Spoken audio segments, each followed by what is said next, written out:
Hello everyone, welcome to Black Mirror horror. कैसे हैं आप सब? आई होप आप सब ठीक होंगे।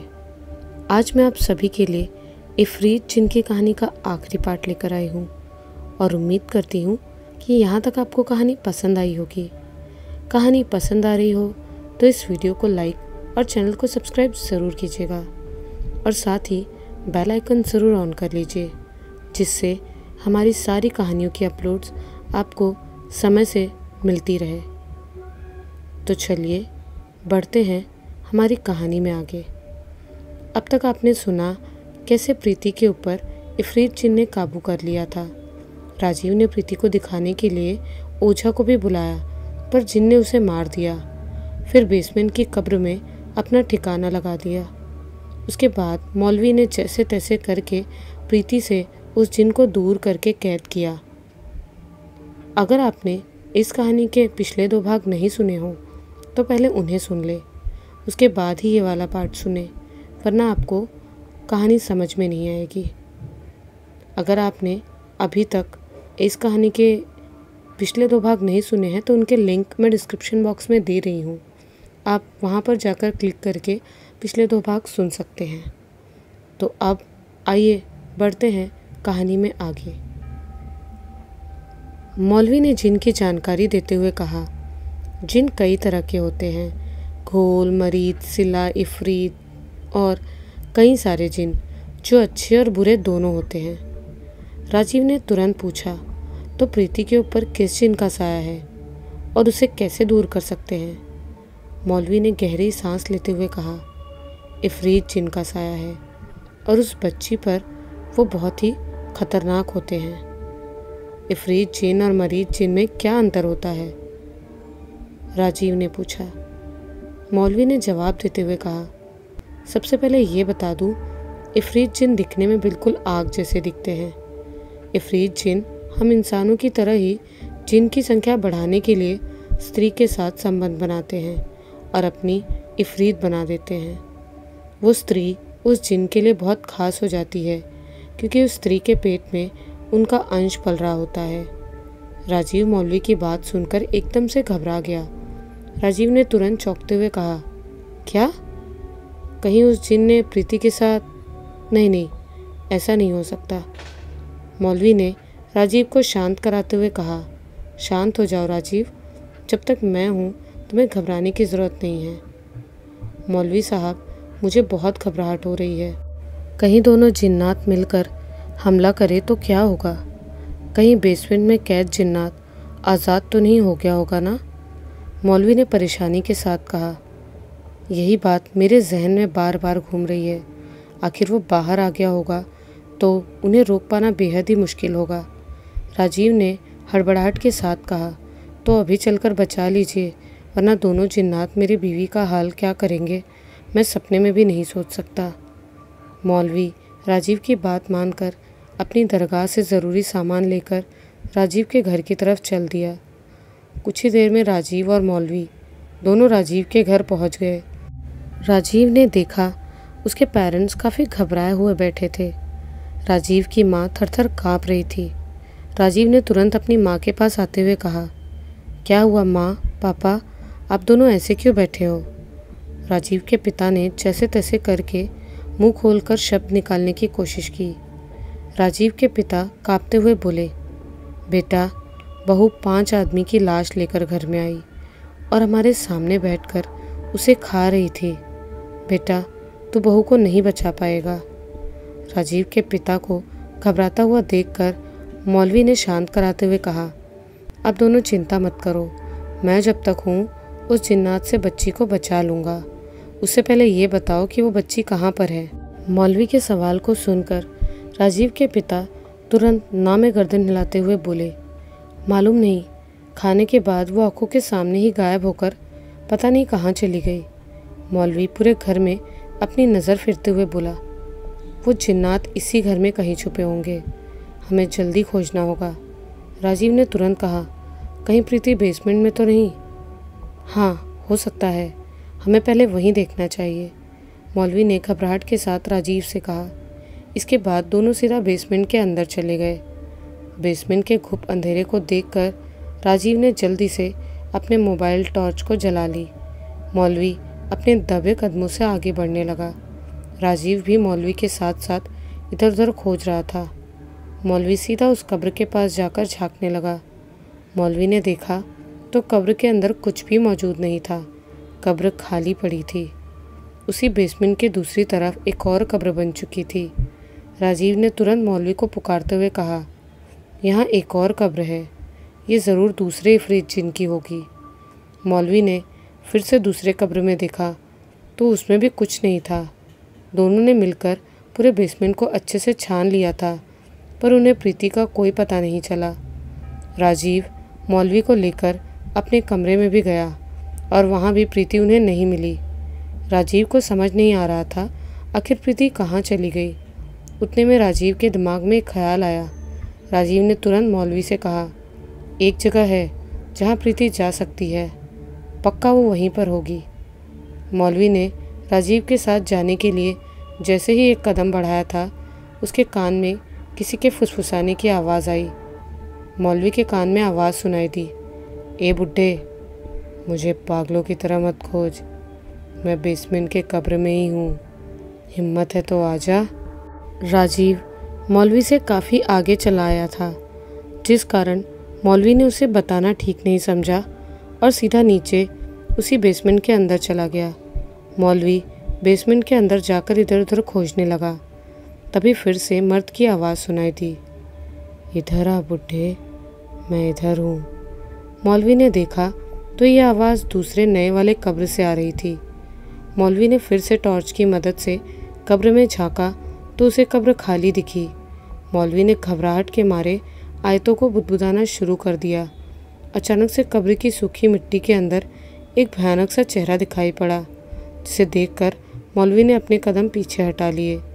दूसरे पल काफ़ी हिम्मत के बाद फिर से झांका तो कब्र के मिट्टी धीरे धीरे काफ़ी गीली होने लगी थी। देखते ही देखते वो एक दलदल सी बन गई थी। मौलवी के कान में फिर से आवाज़ आई, बुड्ढे, भले ही तू अल्लाह को प्यारा हो या ना, पर तू इन मिट्टी को ज़रूर प्यारा होगा। जा, मिट्टी से बने हुए इंसान। किसी ने मौलवी को पीछे से धक्का दे दिया। मौलवी के पीछे कोई और नहीं, प्रीति खड़ी थी। मौलवी सीधा उस दलदल में गिर गया और देखते ही देखते उस कीचड़ में समा गया। मौलवी ने काफ़ी तेज़ चीख लगाई, जिसे सुनकर राजीव भी पहुंच गया था। राजीव की आंखों के सामने ही मौलवी भी मारा गया।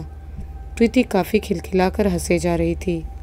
राजीव अपना मुंह लटकाकर उसी जिन यानी प्रीति के सामने खड़ा था। प्रीति ने खिलखिलाहट के साथ कहा, तू मुझसे मेरी जिनजादी को अलग नहीं कर सकता। कहा था ना, जो बीच में आएगा वो मारा जाएगा, पर तू समझा नहीं। राजीव ने गिड़गिड़ाते हुए कहा, प्रीति ने क्या बिगाड़ा है, उसे छोड़ दो, हम ये घर छोड़ने को तैयार हैं, बस प्रीति को जाने दो। प्रीति के अंदर से 3 तरह की आवाज़ सुनाई दी। ऐसे कैसे जाने दूँ, इसके अंदर हमारा अंश पल रहा है। राजीव को जिस बात का डर लग रहा था वो अब सच हो चुका था। प्रीति के पेट में जिनका अंश आ चुका था। प्रीति का पेट दिखने में काफ़ी बड़ा लग रहा था। प्रीति ने साड़ी को हटाकर अपना पेट दिखाते हुए कहा, ये देखो, ये रहा हम 2 जिन्नों का अंश। राजीव उसका पेट देखकर सहम सा गया। राजीव के मुंह से अब तो एक शब्द भी नहीं निकल रहे थे। उतने में जिन्नातों की आवाज़ सुनाई दी, चले जा यहाँ से, वरना तुझे भी मरना होगा। इफरीत जिन्नातों के कारण राजीव खुद ब खुद बेसमेंट के कमरे से बाहर निकल गया और बेसमेंट का गेट बंद हो गया। राजीव का लटका चेहरा साफ बयां कर रहा था जैसे उसकी बीवी उसे कभी मिलने वाली ना हो। राजीव के घर वालों ने भी अब समझाना शुरू कर दिया कि प्रीति अब कभी वापस नहीं आ सकती और ये घर छोड़ने का भी फैसला कर लिया, लेकिन राजीव को बिल्कुल मंजूर नहीं था। राजीव ने तुरंत मना करते हुए कहा, जब तक प्रीति ठीक नहीं हो जाती तब तक मैं इस घर से नहीं जाऊंगा। इसके बाद राजीव अपने कमरे में चला गया। कुछ ही घंटे के बाद रात का वक्त भी हो चुका था। राजीव को बड़ी मुश्किल से नींद आई थी। राजीव को एक सपना आया। वो सपने में भी अपने बेड पर सोया हुआ था। राजीव ने देखा, उसकी माँ तेज़ी से दौड़ते हुए राजीव के पास आकर बोली, बेटा, तेरे पापा की तबीयत ठीक नहीं है, वो खुदकुशी करने की कोशिश कर रहे हैं, तू उनको समझा। मेरी नहीं सुन रहे। राजीव कोई प्रतिक्रिया नहीं करता। उतने में उसके पिता राजीव के सामने आकर खड़े हो गए। राजीव एकटक अपने पिता को निहारे जा रहा था। उतने में राजीव के पिता ने पीछे से एक धारदार चाकू निकाला और अपना गला रेतने लगे। राजीव बिस्तर से उठने की कोशिश करता रहा, पर उसका शरीर अकड़ चुका था। राजीव की माँ काफ़ी तेज़ चिल्लाकर रोकने की कोशिश कर रही थी। देखते ही देखते राजीव के पिता ने इतना ज़ोर का झटका दिया कि उनका सर कटकर ज़मीन पर गिर गया। उसने अपने पिता का सर देखा तो ज़मीन पर पड़ा हुआ मुस्कुराया जा रहा था। राजीव के तो हाथ पांव पूरे ठंडे पड़ चुके थे। उतने में राजीव की माँ ने जल्दी से वो चाकू उठा लिया। ज़ोर से हंसते हुए राजीव से कहा, देख राजीव, अब मुझे भी मरना होगा। तू मुझे अपनी आंखों के सामने मरता हुआ देख। इसके बाद राजीव की माँ ने हंसते हुए ही उस धारदार चाकू से अपने गले को काट दिया। गले के कटते ही राजीव की माँ ज़मीन पर गिरकर छटपटाने लगी, पर उनके चेहरे पर एक क्षण के लिए भी मुस्कुराहट गायब नहीं हुई। राजीव जोर से चिल्लाकर अपनी माँ को पुकारते हुए बोला, माँ, तुमने ये क्या कर दिया? इसी के साथ राजीव की नींद खुल गई। राजीव हैरानी से उठकर बिस्तर के आसपास देखने लगा। कहीं ये हकीकत तो नहीं, लेकिन आसपास कुछ नहीं था। तब जाकर राजीव ने लंबी और राहत की सांस भरी। राजीव ने खुद से बड़बड़ाते हुए कहा, कितना भयानक सपना था, मेरा तो कलेजा गले तक आ गया। इसके बाद राजीव फिर से सोने की कोशिश करने लगा। कुछ पल बाद उसे फिर से एक झपकी लगी ही थी कि किसी ने धीमे से राजीव के कान में फुसफुसाते हुए कहा, तेरा पूरा परिवार मैंने ख़त्म कर दिया और तू चैन की नींद सो रहा है। राजीव तुरंत उठकर बैठ गया। उसने झटके से इधर उधर देखा, लेकिन कुछ नहीं था, कोई नहीं था। पर जैसे ही सामने नज़र पड़ी तो राजीव एकदम से चौंक गया। राजीव के पेरेंट्स का शव दीवार पर लटक रहा था। गले पर कटे होने का काफ़ी गहरा जख्म था। राजीव तुरंत उठकर अपने पेरेंट्स की लाश के करीब गया और उसे नीचे उतारने की कोशिश करने लगा, पर राजीव के पेरेंट्स अब इस दुनिया में नहीं रहे। उन जिन्नों ने राजीव का सब कुछ उजाड़ दिया था। वहीं अपने पेरेंट्स का अंतिम संस्कार करने के बाद उसने ठान लिया कि या तो वो प्रीति को बचा कर रहेगा या तो जिन्नों के हाथों मारा जाएगा। राजीव को उम्मीद थी कोई ना कोई तो होगा जो उसे इन जिन्नातों से छुटकारा दिला सके। राजीव किसी ऐसे की तलाश में दिन रात घर से बाहर रहने लगा। रात के वक्त सुनसान रास्ते पर बैठा ही हुआ राजीव अपने गमों में डूबा हुआ था। तभी किसी ने राजीव के कंधे पर हाथ रखा। राजीव थोड़ा सा हैरान होकर पीछे पलटा तो एक आदमी उसके सामने खड़ा था। उस आदमी की वेशभूषा देखने में किसी बाबा के जैसी थी। वो आदमी राजीव से सवाल करते हुए बोला, क्या हुआ बालक, तुम इस वक्त अकेले क्यों बैठे हो? तुम किसी चीज़ के खोने के गम में डूबे हो। उस आदमी की बातें सुनकर राजीव ने तुरंत पलटकर सवाल किया, मेरी परेशानी जानकर आप क्या करेंगे बाबा? मेरी परेशानी का कोई हल नहीं है, इसे कोई नहीं हल कर सकता। इस पर उस आदमी ने कुछ नहीं कहा, बस चुपचाप राजीव की आंखों में एकटक देखने लगा। अगले पल उस तांत्रिक ने तुरंत कहा, मुझे तुम्हारी परेशानी का पता चल गया, तुम इफरीत जिन से छुटकारा चाहते हो ना? राजीव की हैरानी से आंखें फटी की फटी रह गई। राजीव ने तुरंत सवाल करते हुए पूछा, पर आपको कैसे पता? उस आदमी ने आगे कहा, मैं तो बस एक छोटा सा तांत्रिक हूँ, लोगों का चेहरा देखकर बता सकता हूँ कौन किस परेशानी में है। खैर, तुम्हें ज़्यादा परेशान होने की ज़रूरत नहीं है। राजीव ने तुरंत पलटकर पूछा, वो कैसे? क्या आप मेरी मदद करेंगे? क्या आप उस जिन्नात को भगा देंगे? उस तांत्रिक ने तुरंत हामी भरते हुए कहा, हाँ, हम तांत्रिक का काम ही होता है दूसरों की मदद करना। लेकिन राजीव अगले पल उदास हो गया। राजीव ने उदासी भरे लहजे में कहा, पर उसने 2 मौलवियों को मार दिया है, शायद इफरीत जिन काफ़ी ताकतवर होते हैं। तांत्रिक उसे यकीन दिलाते हुए बोला, तुम्हें मेरी ताकत का पता नहीं है बालक। अगर मैंने एक बार जिस चीज़ को करने के लिए हामी भर दी वो मरते दम तक करके रहता हूँ। खैर, तुम्हें मदद नहीं चाहिए तो कोई बात नहीं। इतना कहकर वो तांत्रिक वहाँ से जाने लगा। राजीव का मन पता नहीं उस तांत्रिक को रोकने को कह रहा था। राजीव तुरंत उस तांत्रिक को रोकते हुए बोला, बाबा रुको, मुझे आपकी मदद की बहुत ज़रूरत है। इसके बाद राजीव उस तांत्रिक को लेकर अपने घर की तरफ चला गया। राजीव के पास ही आखिरी उम्मीद थी। इसके बाद राजीव चाह कर भी कुछ नहीं कर पाता। तांत्रिक के घर में प्रवेश करते ही फुसफुसाहट की आवाज़ तांत्रिक के कानों में सुनाई देने लगी। एक साधारण तांत्रिक हम जिन्नातों का सामना करेगा। लगता है तू भी मरने के मकसद से आ गया। सब के सब मरेंगे। इतना कहकर एक भयानक हंसी पूरे घर में गूंजने लगी। तांत्रिक ने इस पर कोई प्रतिक्रिया नहीं दी, ना ही उसके चेहरे पर किसी भी तरह के भाव उभरे। राजीव उस तांत्रिक को लेकर बेसमेंट की तरफ जाने लगा। नीचे बेसमेंट के पास पहुंचते ही तेज़ी से बेसमेंट का गेट बंद हो गया।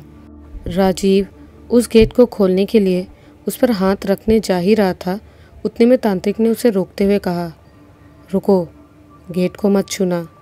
जैसे ही राजीव ने हाथ पीछे किया, बिजली के तेज़ झटके दरवाजे पर चमकने लगे। राजीव ने अगर ध्यान नहीं दिया होता तो उसके साथ बहुत बुरा हो गया होता। तांत्रिक ने कहा, सबसे पहले मुझे अपने कमरे में लेकर चलो। राजीव के कुछ समझ नहीं आया। वो तांत्रिक को कमरे में ले गया। तांत्रिक बिस्तर पर कुछ खोजने लगा। राजीव से रहा नहीं गया तो उसने पलटकर कहा, आप क्या खोजने की कोशिश कर रहे हैं? उतने में तांत्रिक ने अपने हाथों से प्रीति के बाल को दिखाते हुए बोला, मुझे तुम्हारी पत्नी के बाल चाहिए थे। तांत्रिक तुरंत राजीव के पास आते हुए बोला, एक क्रिया करनी पड़ेगी। उसके लिए तुम्हें कुछ सामान लाने होंगे। शमशान की राख लेकर आ जाओ और थोड़ी सी काली मिट्टी लेकर आना, और एक गुप्त चीज़ जितनी शीघ्र हो सके ले आओ। राजीव तांत्रिक के कहे मुताबिक शमशान से राख और काली मिट्टी लेकर पहुंच गया। तांत्रिक इस वक्त राजीव के आने का ही इंतज़ार कर रहा था। राजीव ने जल्दी से वो सामान तांत्रिक को थमा दिया। इसके बाद तांत्रिक सीधा बेसमेंट की तरफ बढ़ने लगा। तांत्रिक ने अपने हाथ को शमशान की राख लगाकर जैसे ही गेट पर हाथ रखा, उसी के साथ गेट आराम से खुल गया। राजीव ने हैरानी से कहा, आखिर आपने कैसे इस गेट को खोल दिया? तांत्रिक ने हंसते हुए कहा, जिन की शक्ति शमशान की राख के सामने नहीं चल पाती।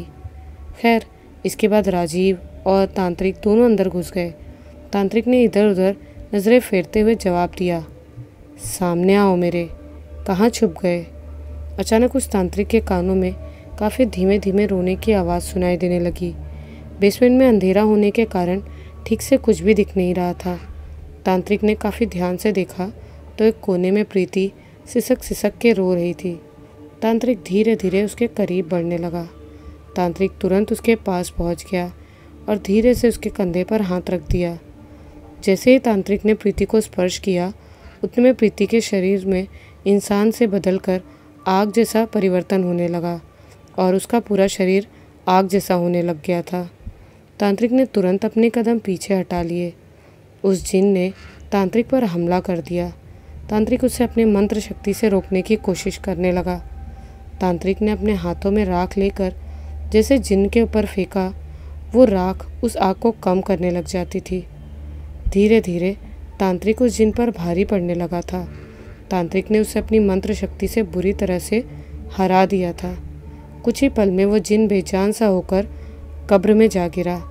इस पर तांत्रिक ने उस जिन को कैद करने के लिए कब्र में कूदने ही वाला था, अचानक जिन के शरीर से तेज़ी से आग निकली, जिससे आग तांत्रिक के शरीर को स्पर्श करके चली गई। आग इतनी भयानक थी कि पूरा बेसमेंट में दिन जैसा माहौल हो गया था। राजीव तो तांत्रिक के पास आग देखकर घबरा गया था। वहीं तांत्रिक ने फिर से कब्र में देखा तो वहाँ से वो जिन गायब हो चुका था। तांत्रिक जल्दी से उस कब्र में घुस गया और उस कब्र की मिट्टी लेकर बाहर आ गया। वहीं दूसरी कब्र से भी वो मिट्टी लेकर बाहर आ चुका था और पोटली में बांध ली। तांत्रिक सीधा ऊपर की तरफ जाने लगा। राजीव ने तुरंत सवाल करते हुए पूछा, जिन्नात यहाँ नहीं है तो किधर है? तांत्रिक बोला, अब इसकी कोई ज़रूरत नहीं पड़ेगी, मैं उन जिन्नातों को खींचकर सामने लेकर आऊँगा। इसके बाद तांत्रिक सीधा ऊपर आकर बीच हॉल में बैठ गया। आसपास में कई सारी सामग्री भी रखी हुई थी। तांत्रिक ने कपाल को सामने रखा, इस पर पहले कब्र की मिट्टी डाली और मंत्र पढ़ने लगा। तांत्रिक के मंत्र जैसे जैसे पूरे हो रहे थे, कपाल की आंखों में धुआं इकट्ठा हो रहा था। जैसे ही तांत्रिक ने मंत्र पढ़कर पूरा किया, उतने में कपाल के अंदर का धुआं निकलकर घर में घूमने लगा। तांत्रिक ने नज़र उस कपाल पर गड़ा ली। राजीव ने तुरंत पूछा, आखिर आप क्या कर रहे हैं बाबा? तांत्रिक ने तुरंत कहा, प्रीति के शरीर को खोजना बहुत ज़रूरी है। प्रीति के शरीर के अंदर पल रहे जिन्नात के अंश को ख़त्म करना होगा। उसके बाद उन दोनों जिन को कैद या ख़त्म कर पाएंगे। तांत्रिक की बात सुनकर राजीव ने कोई सवाल नहीं किया। वहीं तांत्रिक की नज़र जैसे ही कपाल पर पड़ी, वो कपाल हल्के सफ़ेद से काले रंग का होने लगा था। देखते ही देखते कपाल की हड्डी चटकने लगी। दूसरे पल वो कपाल एकदम से फूट गया। ज़मीन पर पूरी तरह वो कपाल टूटकर बिखर गया था। तांत्रिक ने हैरानी से कहा, जितना सोचा था उससे वे कहीं ज़्यादा शक्तिशाली है ये इफरीत जिन्नात। इसके बाद तांत्रिक ने हार न मानते हुए फिर से ज़मीन पर एक गोल घेरा बनाया। उसमें कुछ लकड़ियों को रखकर आग जला दी। आग के जलते ही तांत्रिक ने अपने झोले से एक काले रंग की पुतली निकाली। कुछ देर पहले तांत्रिक ने जब प्रीति के बिस्तर से बाल लिया था, उसे उस पुतली के ऊपर लगा दिया और मंत्रों को पढ़ते हुए उसने जैसे ही पुतली को जलती हुई आग के ऊपर रखा, उतने में पूरे घर में एक औरत की चीख गूंजने लगी। ये चीख प्रीति की ही थी। तांत्रिक ने हंसते हुए कहा, एक इफरीत की सबसे बड़ी कमज़ोरी ये है कि इंसानों के गर्भ में जब उसका बच्चा होगा तब वो खुद ही कमज़ोर हो जाता है। वो अपने अंश को जैसे तैसे करके दुनिया में लाना ही चाहेगा। तांत्रिक ने राजीव को बुलाते हुए कहा, राजीव, मैं प्रीति को कुछ समय के लिए उन जिन्नों से दूर कर सकता हूँ। अगर उस समय में तुमने प्रीति को खोज लिया तो जिन को कैद कर सकते हैं। राजीव ने किसी चीज़ की परवाह किए बिना ही तुरंत हामी भर दी। वहीं तांत्रिक ने पुतली के चारों तरफ एक घेरा बनाया। राजीव प्रीति को खोजने के लिए अलग अलग कमरों में जाने लगा। राजीव को जहाँ जहाँ उम्मीद लग सकती थी वहाँ वहाँ खोजने के बाद राजीव को प्रीति नहीं मिली। एक तो इतना बड़ा घर होने के बाद भी प्रीति कहाँ हो सकती है, ये सोच पाना किसी सरदर्द से कम नहीं था। ऊपर से इतना कम समय के बावजूद राजीव कैसे उसे खोज पाएगा। घर के आधे से ज़्यादा कोने में उसने देख लिया। तभी राजीव के दिमाग में एक जगह आई। राजीव तुरंत उस तरफ भागा। कमरे के बाहर राजीव रुका। जैसे उसने गेट खोला, वो जगह बहुत ही ज़्यादा गंदगी से भरी हुई थी। सांस लेने में काफ़ी दिक्कत हो रही थी। राजीव ने थोड़ा खोजा तो पाया प्रीति उसी कमरे में कचरों के बीच में पड़ी हुई थी। राजीव के पास बहुत ही कम समय था। जैसे ही राजीव प्रीति के पास गया, उसके कानों में गुर्राने की आवाज़ सुनाई देने लगी। जिन ने राजीव के कान में गुर्राते हुए कहा, अगर तूने इसे छूने की कोशिश की तो तुझे सबसे भयानक मौत मिलेगी। लेकिन राजीव बिल्कुल डरने वाला नहीं था। उसने जैसे तैसे करके प्रीति को उठाया और सीधा उस कमरे से बाहर आने लगा। दोनों इफरीत जिन राजीव को रोकने की बहुत कोशिश कर रहे थे, पर राजीव प्रीति को बाहर तांत्रिक के पास ले आया था। प्रीति ज़मीन पर पड़ी हुई थी। तांत्रिक प्रीति की ओर एक नज़र देखकर राजीव से बोला, मुझे कहते हुए बहुत दुख हो रहा है, इसमें तुम्हारी पत्नी का बचना बहुत मुश्किल दिख रहा है। ये क्या कह रहे हैं? राजीव ने सवाल करते हुए पूछा। तांत्रिक ने कहा, जिनके अंश को ख़त्म करना होगा, इसमें इसकी जान जा सकती है। वहीं तांत्रिक ने अपनी बात खत्म की ही थी, अचानक से दोनों जिन आसपास मंडराने लगे। तांत्रिक ने तुरंत राजीव से कहा, मैंने शमशान की मिट्टी के साथ एक गुप्त चीज़ भी कही थी, वो लेकर आए हो? राजीव ने तुरंत एक पोटली पकड़ा दी। तांत्रिक ने जल्दी से वो पोटली खोली और उसके अंदर हाथ डाला तो उसमें आँख की पुतली रखी थी। तांत्रिक अपनी जगह से उठकर प्रीति के पास बैठ गया। प्रीति अभी भी बेहोश थी। तांत्रिक ने प्रीति के पेट पर हाथ फेरते हुए मंत्र पढ़ना शुरू किया। तांत्रिक को मंत्र पढ़ता रहता देख जिन तांत्रिक के ऊपर हमला करना चाहते थे, लेकिन तांत्रिक ने काफ़ी मजबूत कवच बना रखा था जिसे जिन पार नहीं कर पा रहे थे। जिन ने डरावनी आवाज़ में कहा, मेरे अंश को कुछ हुआ तो तू जिंदा नहीं बचने वाला। अचानक तांत्रिक के मंत्रों से प्रीति के शरीर में तेज़ी से थरथराने की आवाज़ होने लगी। उसी वक्त राजीव के आंखों के सामने आग से बने 2 इफरीत जिन दिखाई देने लगे। राजीव का दिल दहल चुका था। जिन बार बार प्रीति के शरीर को छूने की कोशिश कर रहे थे। प्रीति की दर्द भरी आवाज़ के साथ उसके पेट में जिन का अंश खत्म हो चुका था। उससे जिन बुरी तरह बौखला चुका था। जिन के कोप के कारण जिन ने अपनी शक्ति से उस बड़े घर को तांत्रिक के ऊपर गिराना शुरू कर दिया। तांत्रिक के आसपास छत टूट के गिरते ही उसका कवच टूट गया। जिन के पास यही बेहतरीन मौका था। एक इफरीत ने उस तांत्रिक के शरीर को खरोचना शुरू कर दिया और दूसरा जिन प्रीति के शरीर में समा गया। तांत्रिक ने जल्दी से पोटली से एक आँख की पुतली निकाली और मंत्रों का उच्चारण करते हुए एक जिन को कैद कर दिया। इसके बाद दूसरा जिन भी प्रीति के ऊपर हावी होकर पास में पड़ा एक बड़ा सा लोहा तांत्रिक के सीने में घुसा दिया। तांत्रिक के मुंह से तेजी से खून निकलने लगा। तांत्रिक ने फिर भी मंत्र पढ़ना नहीं रोका। तांत्रिक ने दूसरी आंखों की पुतली के अंदर भी प्रीति के शरीर में समाये जिन को कैद कर लिया। तांत्रिक की हालत अब मरने वाली हो चुकी थी और प्रीति भी काफ़ी कमज़ोर हो चुकी थी। तांत्रिक ने अपनी आखिरी सांस लेते हुए कहा, दोनों जिन को इस पुतली में कैद कर दिया है। तुम इसे बीच समुद्र में फेंक देना ताकि कोई इस तक ना पहुंच सके। इसके बाद वो तांत्रिक वहीं मर गया। राजीव ने जल्दी से वो पोटली उठा ली और प्रीति को वहाँ से लेकर निकल पड़ा। दोनों के निकलते ही पूरा घर बुरी तरह से टूटकर बिखर गया। वहीं कुछ दिन के बाद प्रीति भी ठीक हो चुकी थी। राजीव ने तांत्रिक के कहे अनुसार उस पोटली को बिना खोले ही समुद्र में फेंक दिया था। कुछ महीने बाद प्रीति शाम के वक्त कमरे में अकेली बैठी हुई थी। प्रीति के हाथ में एक आँख की पुतली थी। तभी पीछे से किसी की आवाज़ सुनाई दी, मैं आ गया प्रीति। प्रीति ने जल्दी से उस आँख की पुतली को छिपा लिया और पलटकर देखा तो राजीव ऑफिस से घर आ चुका था। तो ये कहानी यहीं ख़त्म हुई। आपको ये कहानी कैसी लगी हमें कमेंट्स में ज़रूर बताइएगा। मिलती हूँ एक नए वीडियो में कुछ नई और डरावनी कहानियों के साथ।